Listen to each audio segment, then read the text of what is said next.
नमस्कार मंडळी, तुम्ही बघत आहात पुणेकर मराठी आणि तुमच्या सर्वांचे आपले पुणेकर मराठी या चॅनलवर खूप खूप स्वागत आहे। तर मैत्रिणींनो, आपण या व्हिडिओत बघणार आहोत की मार्गशीर्ष महिन्यातील गुरुवार येत्या 2 डिसेंबर 2024 पासून सुरू होणार आहे। मार्गशीर्ष महिना म्हटलं की मार्गशीर्ष महिना खूप जास्त पवित्र महिना मानला जातो, जसे की श्रावण महिना। जसे आपण श्रावण महिन्याला खूप पवित्र मानतो, तसेच मार्गशीर्ष महिना देखील खूप जास्त पवित्र मानला जातो। सगळ्यात महत्त्वाचे म्हणजे आपण सर्वजण वाट बघत आहोत ते म्हणजे गुरुचरित्र पारायणाची। दत्त जयंती सुद्धा मार्गशीर्ष महिन्यात येते, चंपाषष्ठी देखील मार्गशीर्ष महिन्यातच येते। मार्गशीर्ष महिन्यामध्ये महालक्ष्मीची पूजा, महालक्ष्मीचे व्रत आपल्याला उपवास करायचे असतात। तर मैत्रिणींनो, पद्मपुराणांमध्ये महालक्ष्मीने या व्रताचे वर्णन केले आहे।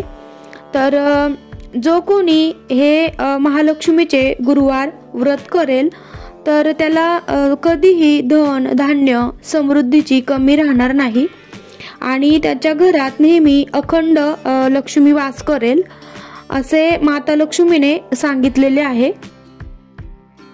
आता गुरुवार असल्यामुळे गुरुवार असल्यामुळे दत्त सेवेला देखील खूप जास्त महत्त्व आहे। मार्गशीर्ष महिन्यामध्ये 4 गुरुवार आलेले आहेत। तर मार्गशीर्ष महिन्यातला पहिला गुरुवार हा 5 तारखेला आहे, 5 डिसेंबरला। दुसरा गुरुवार 12 तारखेला आहे, तिसरा गुरुवार 19 तारखेला आहे आणि चौथा गुरुवार 26 तारखेला आहे। आता 26 तारखेला एकादशी आहे, सफला एकादशी, आणि गुरुवारचे पण व्रत आहे। तर आपण एकाच दिवशी 2 उपवास करू शकत नाही, म्हणजे एकाच दिवशी आपल्याला 2 उपवास गृहीत धरता येत नाही। कुठलाही एकच उपवास आपला गृहीत धरला जातो।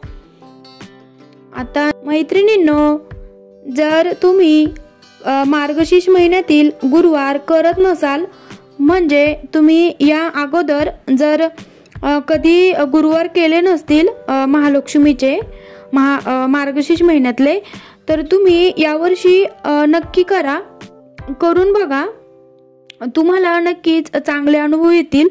आणि मार्गशीर्ष महिन्याच्या गुरुवारचे हे व्रत खूप जास्त म्हणजे कडक व्रत नाहीये, जसे की आपण हरितालिका व्रत हे करतो। तर या व्रताचे जसे आपण एकदा व्रत सुरुवात केली तर आपल्याला खंडित झाले मध्ये, तर आपल्याला नंतर पकडता येत नाही।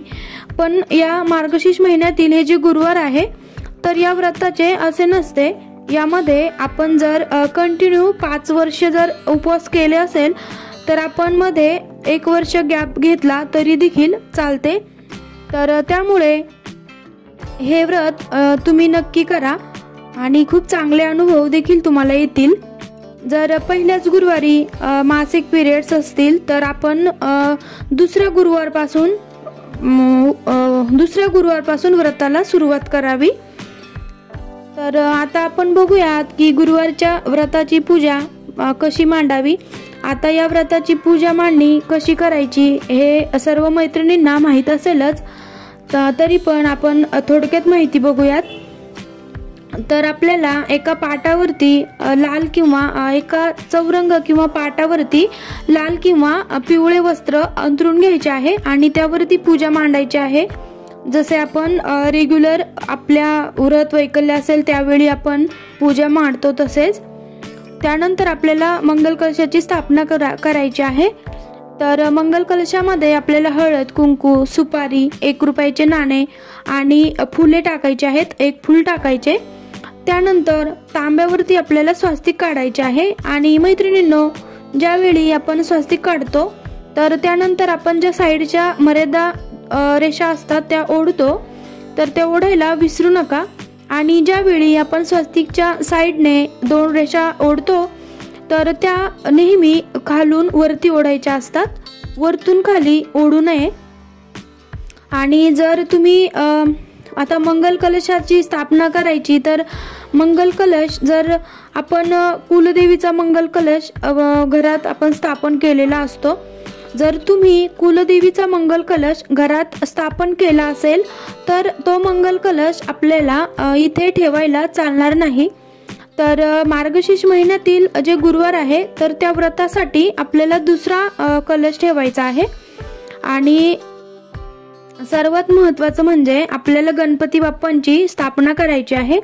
तर त्यासाठी 2 विड्याची पाने ठेवून त्यावरती सुपारी ठेवून हळद, कुंकू, अक्षदा, फूल हे सर्व अर्पण करून आपल्याला माता लक्ष्मीचा फोटो ठेवायचा आहे आणि मनोभावे पूजा करायची आहे. आता मंगल कलश तर आपण आपल्या देवघरातील मंगल कलश यामध्ये स्थापित करायचा नाही. तर या गुरुवारसाठी आपल्याला दुसरा कलश स्थापन करायचा आहे. मार्गशीर्ष महिन्यातील हे गुरुवार तर असे म्हणतात की या व्रतामध्ये फळच खावे. जसे की आपण म्हणजे जसे आपल्याला शक्य होईल तसे तुम्ही करा. समजा साबुदाणा खिचडी करून जर तुम्ही करणार असाल तर जसे तुम्ही पहिल्यापासून व्रत करत असाल तसे तुम्ही करा, परंतु या व्रतामध्ये फळच खावी. तर शक्यतो तर मैत्रिणींनो तुम्ही फलहार करूनच हे व्रत करा. आता मार्गशीर्ष महालक्ष्मीचे गुरुवार आणि स्वामी महाराजांचे जे गुरुवार करतो आपण 11 गुरुवारचे व्रत करतो तर ते एक सोबत करता येत नाही. तर एक सोबत करता येत नाही म्हणजे एका दिवशी एकच उपवास गृहीत धरला जातो, जो की एकाच दिवशी 2 उपवास आपण धरू शकत नाही. तर त्यामुळे आणि आपण 2 उपवास केले तरी आपल्याला त्याचे फळ भेटत नाही. तर त्यामुळे तुम्ही महालक्ष्मीचे गुरुवार करत असाल तर स्वामी महाराजांचे गुरुवार पुढच्या महिन्यात करा, किंवा मग स्वामी महाराजांचे जर चालू असतील तर महालक्ष्मीचे पुढच्या वर्षी करा. असंही तुम्ही करू शकता, जसे तुम्हाला शक्य होईल आणि जसे तुम्हाला जमेल तसे. तर अशा प्रकारे तुम्ही महालक्ष्मीचे व्रत हे करा. आणि याच्या आधी जर तुम्ही करत नसाल तर तुम्ही नक्की यावर्षी करून बघा.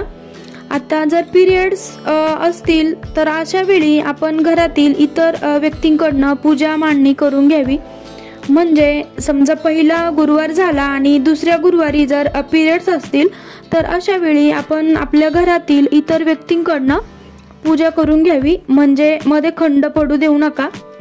आणि जर प्रेग्नेन्सी असेल, समजा 8वा 9वा महिना असेल तर अशा वेळी तुम्ही फक्त पूजा मांडणी करावी आणि उपवास नाही केला तरी देखील चालेल. जर तुमची इच्छा असेल तर तुम्ही पूजा मांडणी करू शकता. पण प्रेग्नेन्सी असेल आणि त्यावेळी उपवास करणे तर असं करू नका. तर अशा वेळी तुम्हाला काळजी घेतली पाहिजे तुम्ही. तर त्यामुळे तुम्ही फक्त पूजा मांडणी करा आणि मनोभावे पूजा करा. तर अशा प्रकारे मैत्रिणींनो अवश्य तुम्ही मार्गशीर्ष महिन्यातील गुरुवार नक्की करून बघा. 4 गुरुवार पडतात या 2024 मध्ये. तर चला मग भेटूया आपण पुढील व्हिडिओमध्ये. जय संतोषी माता.